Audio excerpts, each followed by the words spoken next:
Жібек жолы бойында қандай тауар сатылды? Осыдан 2000 жыл бұрынғы AliExpress елестет. Қалағаныңды сатып алуға болатын Alp Marketplace. Міне әйгілі жібек жолы тура сондай болған. Адамзат тарихындағы ең көне супермаркет. Ол жерде не сатылмады дейсің?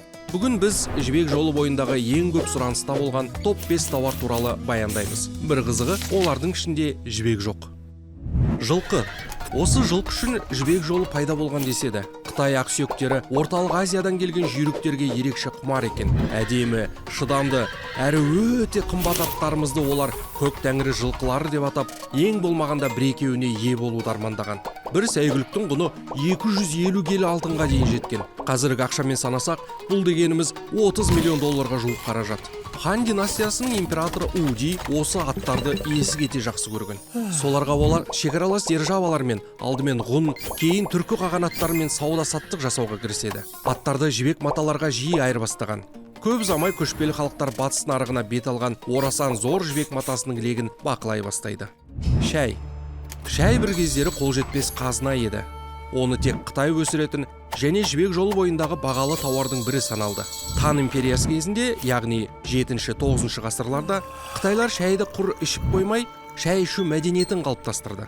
Сол кезден бастап жұпар аңқыған жапырақтар орталық Азияға жол тартты. Көшпелі халықтар шәйді жүйрік жылқыларға айырбастаған. Ал Сун империясы тұсында, яғни 960-1279 жылдары Қытай тіпті шәй саудасы барысын бақылайтын арнайы мемлекеттік мекеме құрады.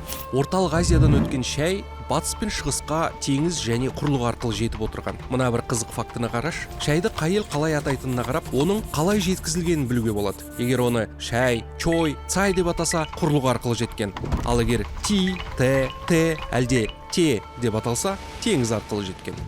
Бағалы тастар.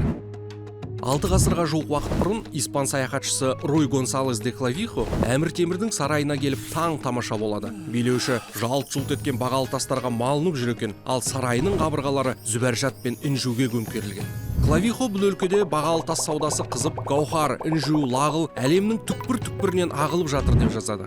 Оның бір бөлігі батысқа жіберіліп отырған, ал жергілікті базар әлемдегі ең бай, ең ықпалды сауда орындарының бірі болған. Бұл сауда-саттықта көшпелі халықтар үлкен рөл ойнады. Сұранысты бірден байқап, нені қайда тиімді бағамен сатуға болатыны жақсы білген. Осыдан 1000 жыл бұрын олар Евразия қалаларына ирандық көгілдір ақық және ауғандық лазурит жеткізумен айналысқан. Бақыт пен жеңіс тасы саналатын көгілдір ақықтың Европада түркуаз немесе түркис, яғни тура мағынасында түркілік деп аталуы тегін емес.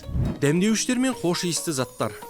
Жібек жолы тек құрлықтағы сауда жолы деп ойлаушылар көп. Шын мәнінде оның бойында теңіз де, Үндістан, Парсы және Арабия сияқты елдер де жатыр. Ол бөлікті теңіз жібек жолы деп атаған. Әдетте бұл жол арқылы дәмдеуіштер мен хош иісті шайырлар жеткізілген. Оларды құрлықтың түкпір-түкпірінен тасыған. Хош иісті өсімдіктерді сондай-ақ орталық Азияның оңтүстігінде де өсірген. Соның бірі шафран, сол заманнан бастап әлі күнге дейін әлемдегі ең қымбат хош иісті өсімдік саналады. Дәмдеуіштер мен хош иісті заттың көбі Қытайға тасымалданған. Олар оны медициналық рәсімдерге пайдаланған. Ал Рим империясы Үндістан дәмдеуіштерін аламыз деп мемлекеттік қазынаны тауысып қоя жаздаған. Империя шығыстан дәмдеуіш сатып алуға жыл сайын 100 миллион сестерций, яғни ежелгі Рим монетасын жұмсап отырған. Бұл дегеніміз тонналаған күміс пен алтын. Алайда римдіктер дәмдеуіштер мен хош иісті заттардан бас тарта алмаған. Оларсыз өмірінің татуы болмаған. Қымбат маталар. Айтпақшы, ертеде жібек жолын ешкім бұлай атамаған.